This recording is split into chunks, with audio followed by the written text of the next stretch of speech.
Cruise news time. Well, Celestyal Cruises has picked up an old Carnival Corporation cruise ship, getting ready to put that thing into service.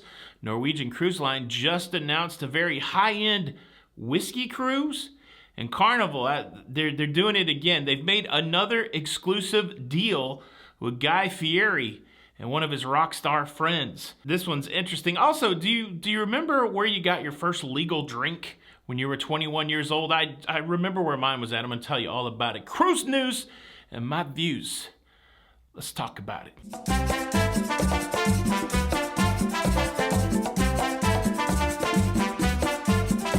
Hey, what's up everybody? Welcome to La Lido Loca. I'm your host Tony, here with the latest cruise news and views for your face. I just want to swing back and talk about the show yesterday. I shared with you guys a story of loyalty, how my childhood friend Andy, who I was very tight with, how he turned me in after we had a play date gone awry with another one of our friends. A lot of you guys asked me after that situation where I got snitched on, where disloyal Andy hung me out to dry, what happened to our relationship? We grew apart. That's the way it goes in relationships. Now, I do feel like he went on to do other things.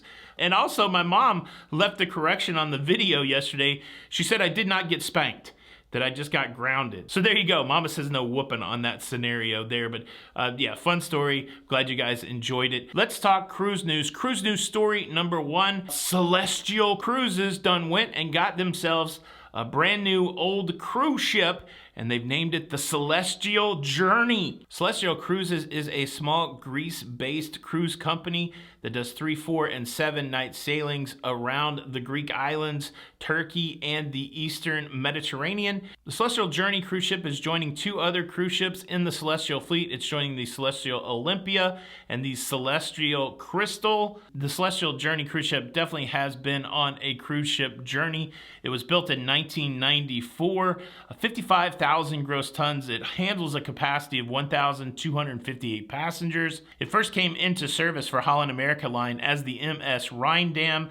Holland America Line sold the ship to P&O Australia, where it was operated under the name Pacific Aria. P&O Australia sold this ship to the Greek company Seajets in 2020. Coming out of the pandemic, Seajets decided it would be better to sell this ship than to operate it. And as is often the case, the cruise ship not exactly passenger ready or up to Celestyal standards. They will be investing $20 million into a refurbishment. The vessel is expected to dry dock soon in Piraeus, Greece, to get those upgrades. Certainly, this is a smaller niche cruise line operating there in the Mediterranean. I don't have any experience with Celestyal Cruises, and I don't have any experience with this cruise ship in particular, but I know there's some Holland America fans out there. Have you ever cruised on this cruise ship? Have you ever cruised with Celestyal? Does it sound interesting? Leave a comment below. Cruise news story number 2, Norwegian Cruise Line is elevating the booze cruise. There is a series of cruises that Norwegian Cruise Line is putting on called Meet the Winemaker, where they pair a cruise sailing with a region of the world where exotic wines are made. And in this case, they're pairing a cruise where Johnny Walker whiskey is made. And for the uninitiated, Johnny Walker is a Scotch. It's a Scotch whiskey. That means it's made in Scotland. This cruise will take place on the brand new Norwegian Prima, and it will occur this year, September the 17th to October the 1st. Norwegian's Meet the Winemaker cruises are really special because not only do they go to the areas where a cuisine is, or where a wine is, or where a liquor is, but they also bring experts on board to educate the cruisers about those experiences. And on this cruise, they are bringing on Emma Walker, who is a master blender for Johnny Walker. She also heads up the whiskey specialist team at Johnny Walker. It sounds like a really interesting cruise if you are a Scotch or a whiskey aficionado. And unsurprisingly, the price for this cruise will be at a premium. The pricing just on an interior for 2 people, just the base cost before you add any of the other tastings, all that kind of stuff, $6,862 just for 2. I think most people know that wine culture is a big thing on cruise ships, but whiskey culture is also a big thing on cruise ships, and whiskey culture is just big anywhere. I recently watched a documentary on Netflix called Heist, and it was a documentary around this thing called Pappygate. And Pappygate happened a few years ago at the Buffalo Trace Distillery in Kentucky, where they have this really special whiskey there called Pappy Van Winkle, and people were stealing it and selling it. It's very interesting. If you have Netflix, look up Heist. Very cool. And I didn't know anything about Pappy Van Winkle. I was hanging out the other day at Disney Springs with my friend John, and we went to a whiskey bar there, and on the menu was this Pappy Van Winkle 25-year-old whiskey. $500 a drink. So there's some high dollar stuff going on when it comes to whiskey. Would not be shocked to see this Johnny Walker Cruise on the Prima sell out. Let me kick that question to you. Are you a whiskey person? Are you a wine person? Are you a beer person? Are you a no drink person? Leave a comment below with what your favorite drink is. If it's a whiskey, I'd love to hear where you're at in that whiskey culture. Leave a comment below. Now, you may or may not realize there's usually a method to my madness, and a lot of times these stories string together, and that's true for the big story today. We're going to talk about Carnival Cruise Line. We're going to talk about their exclusive relationship with Guy Fieri. We're going to talk about my first drink. But before I do all that, let me quickly invite you to subscribe. If you like staying up to date with everything that's going on in cruising, please consider subscribing with the notification bell on. That way you don't miss out on any of these episodes. Be a part of the Loca fam. Say it loud, say it proud. Loca fam. Thank you in advance. Okay, here's the deal. We know that Carnival loves to partner with celebrities to put things on their cruise ships that are exclusive. Case in point, Guy's Burger, Guy's Pig and Anchor, Shaquille O'Neal's Shaq's Big Chicken, Emeril Lagasse's Emeril's Bistro. And while it is in that vein that we have this story about Carnival Cruise Line making another exclusive deal with Guy Fieri, this time they're going to Guy to get an exclusive liquor that will be on Carnival cruise ships that won't be on any other cruise ship. This time they're tapping Guy for his tequila. His tequila, the Santo Tequila. And you may be saying to yourself, what does Guy know about tequila? Isn't Guy a food guy? Absolutely, Guy is a food guy. And so he tapped one of his friends who knows a little bit about rock and roll and about tequila, the Red Rocker himself, Sammy Hagar, tequila aficionado, tequila manufacturer, to make this Santos tequila. They're partners in the Santos tequila brand. Hagar, a legit tequila maker. His company, Cabo Wabo Tequila, sold for $100 million back in 2008. And so this is a really interesting celebrity relationship that Carnival has now tapped and signed with some exclusivity. You will now be seeing this Santos tequila on all Carnival cruise ships, and you won't see it on any other ships.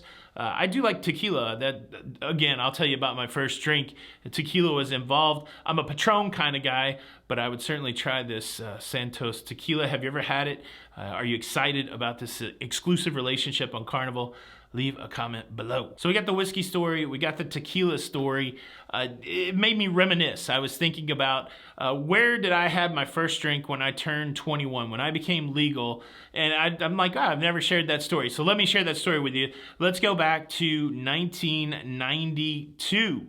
This was the year that I turned 21, in August of 1992. I was working for a fine dining restaurant in the Opryland Hotel called the Old Hickory Restaurant, and it was a really interesting place. It was an all-male wait staff.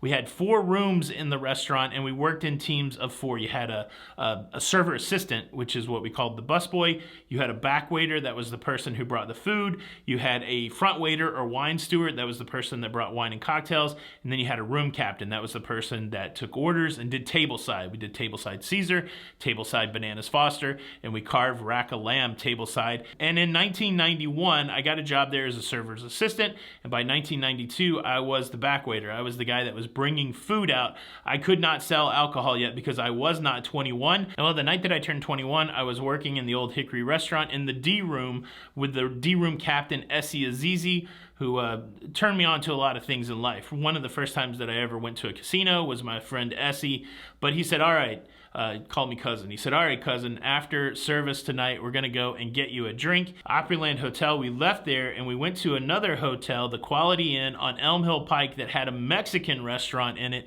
And we went in and he knew the bartender and he went in to buy me my first drink. Now, what's interesting in Nashville, Almost everybody is trying to become a country music star. And so not only did I get my first drink that night at this Mexican restaurant at the Quality Inn on Elm Hill Pike, but I also got a signed headshot from the bartender. Just out of nowhere, she's like, would you like a picture of me that I could sign? And I'm like, yeah, it's cool. So that night, my very first drink, I had Jose Cuervo tequila, and I also had a Dos Equis beer. It's wild. That was well over 30 years ago. I remember that night so vividly. It makes me wonder, do you remember the night that you got your first legal drink? And if you want to share that story in the comments, that'd probably be pretty fun to share. Thank you so much for checking out the show today. I hope you enjoyed it. You can show that you enjoyed it by hitting the like. I mean, we've made it this far. Go ahead and hit the like button. Don't make me be the bad guy. I don't want to be the bad guy. But unfortunately, if you don't hit the like button, I will be forced to punish you, and your punishment will be this: on your very next cruise, they will not have your drink of choice, whether that's alcoholic or non-alcoholic, and you will suffer for a week drinking something that you don't like while longing for your drink of choice. And you'll go down to customer service and you'll complain like so many do, and be like, I want an onboard credit because you didn't have malted milk. And they'll be like, tough. No onboard credit for you. Like, they'll throw you out of the line.